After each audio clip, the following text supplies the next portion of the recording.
Press your belly right now. If it's firm and won't squish, or if it sits low while your arms and legs stay relatively lean, that's not ordinary fat.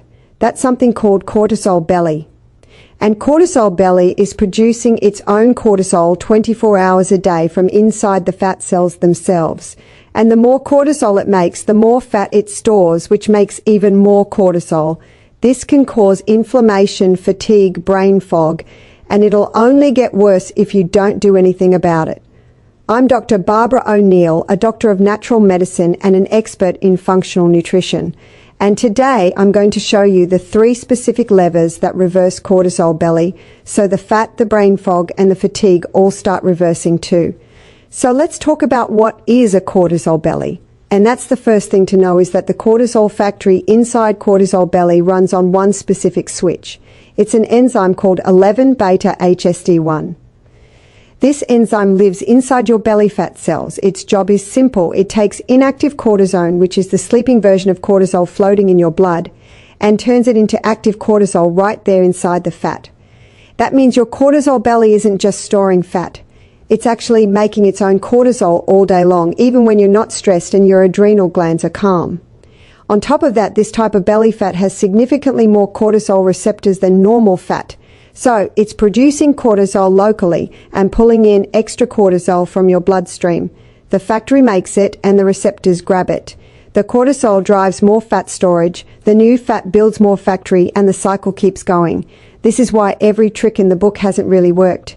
In fact, your stress can drop to 0, your cardio can be flawless, your sleep can be solid 8 hours every night, but cortisol belly still doesn't budge, because the engine is inside the fat itself. It doesn't care what you do at the kitchen table, in the gym, or in your morning meditation. And it's not just the weight gain you have to worry about. It can also cause inflammation and blood sugar spikes. The cortisol that cortisol belly produces pumps inflammatory cytokines, the same chemical signals that drive arthritis and heart disease into your bloodstream. The same cortisol blocks GLUT4, the door that lets sugar enter your cells for energy. So, blood sugar stays high in your bloodstream while your cells go starving. You're wired but tired, experiencing afternoon crashes and cravings for sugar even when you're full. But it gets even worse, because this cortisol doesn't just stay in your belly. There is a belly-brain loop.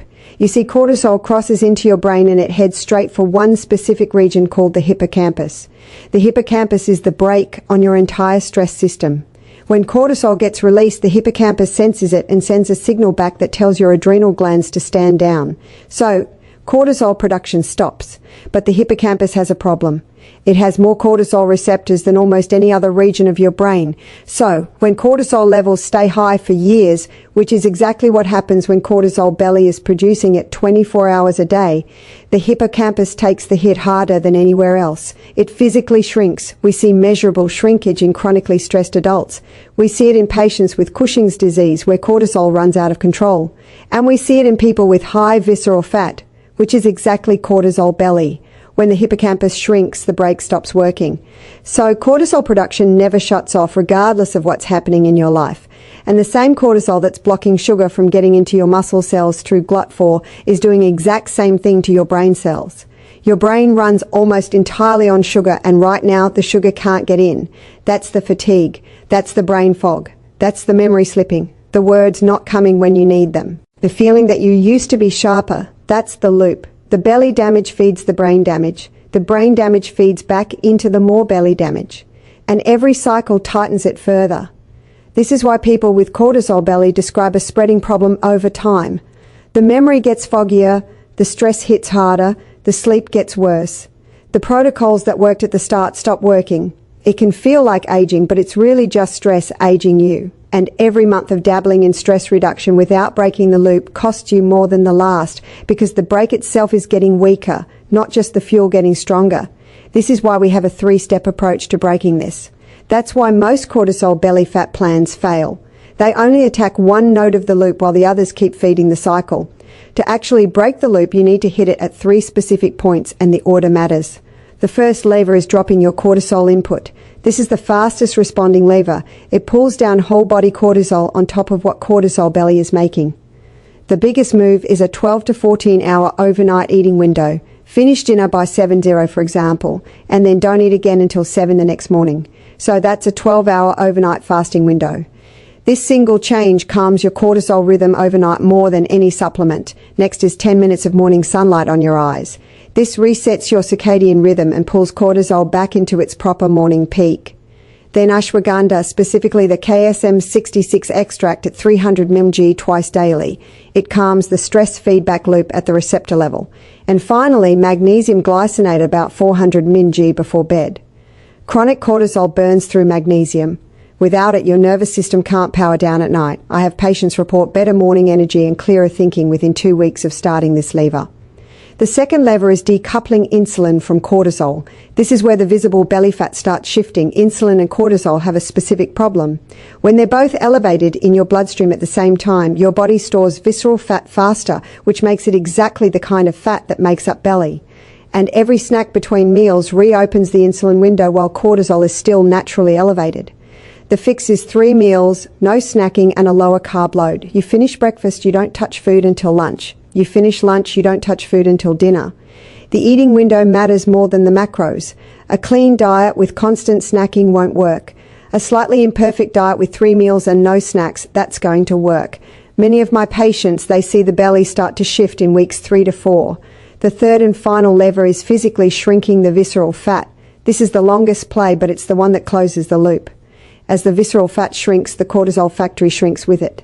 The main move is daily zone 2 walking, 30 to 45 minutes at a pace where you can still hold a conversation. Low intensity movement burns visceral fat without spiking cortisol the way high intensity training does. The second move is omega-3s, 2 to 3 grams daily from a clean pharmaceutical grade fish oil. These directly reduce the inflammatory cytokines cortisol belly has been pumping out. Waist circumference and inflammation markers start shifting around weeks 8 to 12. Brain recovery follows after that, and the hippocampus rebuilds slowly, but it does rebuild. Skip any one of these 3 levers and the loop keeps running. The factory keeps making cortisol, the brake keeps weakening, and the fat keeps storing. But if you hit all 3, the factory inside cortisol belly shuts down, the brake heals, the hippocampus rebuilds, the inflammation drops, and the stealing your energy and your future for years starts running in reverse. Now, let's answer the questions I get the most from my community as they go through this protocol. Number 1, how do I know this is actually cortisol belly and not something else? 3 signs separate cortisol belly from other causes. First, it's firm, not soft. Press your stomach.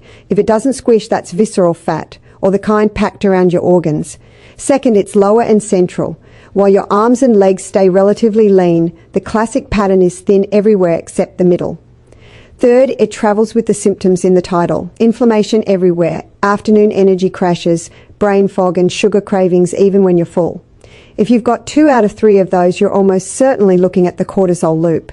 And if you want confirmation, ask your doctor for an HSCRP, high sensitivity C-reactive protein test, and a fasting insulin test. Both of those are simple blood tests and both will be elevated. I always want to see CRP under 1. If it's over 2, you've got visceral fat. If your fasting insulin is up over 10%, that's a sign you're storing visceral fat. Should be under 6 ideally for good health. Now, second question is, do I have to fast? I can't go 16 hours without eating. Good news, you don't need a 16-hour fast. While those can be really good, and my viewers know I love long fasts, the protocol for cortisol belly is a 12 to 14-hour overnight window. So, finish dinner by 7 p.m., eat breakfast at 7 or 9 in the next morning. That alone breaks the cortisol-insulin coupling for most people. What wrecks it isn't dinner being too late or breakfast being too early, it's snacking in between the meals. You see, every snack reopens the insulin window and signals your body to store more visceral fat. So, I'm prescribing you 3 meals, no snacks, and finish dinner 3 hours before bed. That's it. Make sure with each meal you get 30 to 50 or more grams of protein. That high protein will help stabilize your blood sugar. Make sure you're removing as much of the ultra-processed food as possible.